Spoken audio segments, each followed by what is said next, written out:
ज़रताश TV के मुअज़्ज़िज़ नाज़रीन अस्सलामु अलैकुम। मेरा नाम है मलिक ज़ीशान और आप देख रहे हैं ज़रताश टीवी। दोस्तों, आपने अपनी लाइफ में ऐसे लोग ज़रूर देखे होंगे जो कि गुर्बत में ज़िंदगी गुजार रहे होते हैं, लेकिन इनमें से चंद एक ऐसे भी होते हैं जिन्होंने आंख तो गुर्बत में खोली होती है, लेकिन देखते ही देखते अपनी कम उम्री में ही करोड़पति बन जाते हैं। अब या तो ये आपकी उनकी किस्मत कह सकते हैं या उनकी दिन रात की मेहनत। आज की इस वीडियो में हम बात करने वाले हैं दो ऐसे अरबपति शख्स के बारे में जिन्होंने गुर्बत में आंख खोली, लेकिन कम उम्री में ही उनका शुमार दुनिया के अमीर तरीन लोगों में किया जाने लगा। तो चलें स्टार्ट करते हैं। Number 1, Ben Francis. Ben Francis ने 19 साल की उम्र में ही अपने घर के गैराज में कपड़े बनाने वाली कंपनी शुरू की और आज उसकी कंपनी का सालाना रेवेन्यू $1 मिलियन में है।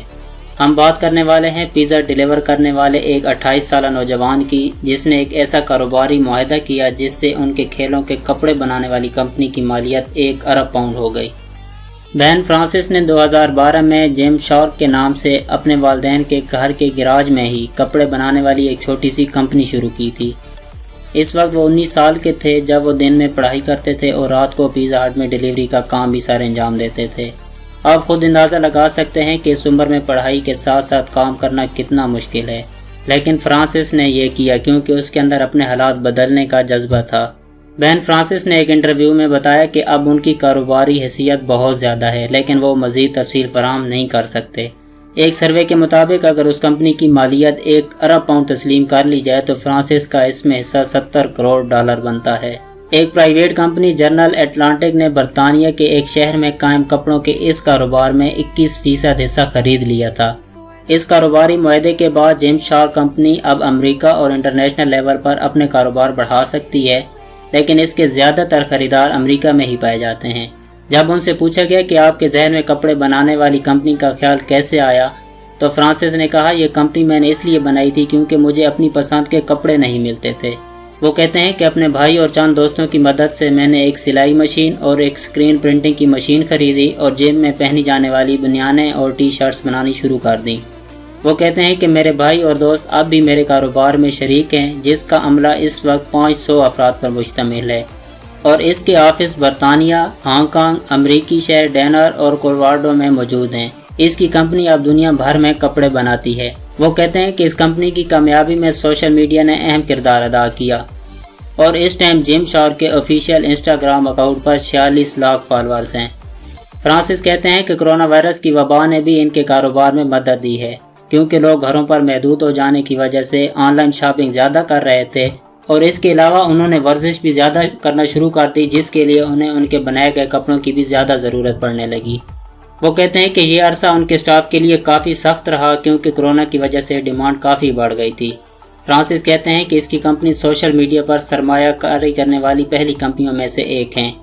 अगर इनकी मेंटेलिटी को देखा जाए तो इनकी तवज्जो अब भी इंटरनेशनल लेवल पर अपने कारोबार को बढ़ाने पर है और वो कहते हैं कि ये उनका जुनून है और उन्होंने अपनी ज़िंदगी इसके लिए वक्फ कर दी है। उन्होंने कहा, इस वक्त उनकी पूरी तवज्जो इस पर है कि किस तरह कारोबार को बढ़ाया जाए और उसको हकीकी तौर पर एक इंटरनेशनल ब्रांड बनाया जाए। अब आते हैं पॉइंट 2 पर। कैप कप, वो कामयाब कारोबारी आइडिया जिसे शुरू में अहमकाना कहा गया। दोस्तों, आप अपनी डेली लाइफ में काफ़ी का इस्तेमाल तो ज़रूर करते होंगे और यकीनन आप इसे इस्तेमाल के बाद किसी डस्टबिन में या वेस्ट मटेरियल में डाल देते होंगे। इसी पॉइंट को देखते हुए एक ऐसी कंपनी बनाई गई जिसमें इस्तेमाल शुदा कप की रिसाइकलिंग करके उसे एक न्यू लुक देकर दोबारा इस्तेमाल के काबिल बनाया जाता है। BBC की दी बॉस सीरीज़ में कामयाब कारोबारी शख्सियात के इंटरव्यू किए जाते हैं और इस मरतबा एबिगेल फॉर्सिस से बात की गई, जो कि ऐसी कंपनी की बानी और मैनेजिंग डायरेक्टर हैं जहां काफ़ी के दोबारा इस्तेमाल होने वाले कप्स बनाए जाते हैं। एबिगेल कहती हैं कि मुझे जब दोबारा इस्तेमाल होने वाले काफ़ी के कप बनाने और फ़रोख्त करने का ख्याल आया तो मैंने एक डिज़ाइनर से रब्ता किया, लेकिन वो शख्स उस वक्त मेरे ख्याल से बिल्कुल भी मुतफिक ना था और कहने लगा कि उन्होंने इससे अहमकाना ख्याल पहले कभी नहीं सुना। वो कहती हैं कि जब वो कप बनाने वाले के पास गई तो उन्होंने मुझसे कहा कि ये सिर्फ कप है, इसके अलावा बेशुमार ऐसी चीज़ें लोगों ने बनाई हैं जो आपकी चीज़ से ज़्यादा फ़ायदेमंद और समझदारी से बनाई गई हैं। ये 2008 की बात है। एप्पल और उनके भाई जैमी को कैप का बनाने का ख्याल उस वक्त आया जब उन्हें यह एहसास होने लगा कि हर साल कॉफ़ी के कप अरबों की तादाद में एक मरतबा इस्तेमाल के बाद फेंक दिए जाते हैं और वो कूड़े के ढेर में इजाफा कर रहे हैं। وہ جانتے تھے کہ صورتحال کتنی سنگین ہے، کیونکہ وہ گزشتہ 10 برس سے کئی کافی شاپس پر استعمال ایک کاروبار چلا رہے تھے، اس لیے وہ اس بارے میں کچھ کرنے کے لیے پرعزم تھے۔ 48 سالہ ایبگل کا کہنا ہے کہ ابتدائی منفی رویوں سے مایوس ہونے کے بجائے ان کا ارادہ اور بھی پختہ ہو گیا کہ وہ اس کاروبار کو کامیاب بنانے کے لیے محنت کرنے لگی۔ ایک سروے کے مطابق آج کیپ کپ نامی کمپنی دنیا بھر میں 1 کروڑ کپس فروخت کر چکی ہے۔ کمپنی نے یہ اعتراف کیا ہے کہ انہوں نے 8 ارب کے قریب ایک مرتبہ استعمال کر کے پھینک دیے جانے والے کپس کو کوڑے کے ڈھیروں میں جانے سے بچا لیا ہے۔